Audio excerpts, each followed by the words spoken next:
Je ne choisis pas les sujets les plus faciles. Voilà pourquoi je choisis le mimosa. Comme c'est un sujet très difficile, il faut donc que j'ouvre un cahier. Tout d'abord, il faut noter que le mimosa ne m'inspire pas du tout. Seulement, j'ai une idée de lui au fond de moi qu'il faut que j'en sorte, parce que je veux en tirer profit.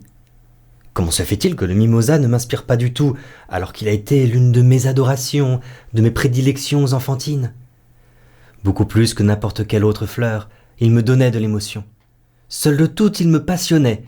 Je doute si ce ne serait pas par le mimosa qu'a été éveillée ma sensualité, si elle ne s'est pas éveillée au soleil du mimosa. Sur les ondes puissantes de son parfum, je flottais extasié. Si bien qu'à présent le mimosa, chaque fois qu'il apparaît dans mon intérieur, à mon entour, me rappelle tout cela et fane aussitôt. Il faut donc que je remercie le mimosa. Et puisque j'écris, il serait inadmissible qu'il n'y ait pas de moi un écrit sur le mimosa.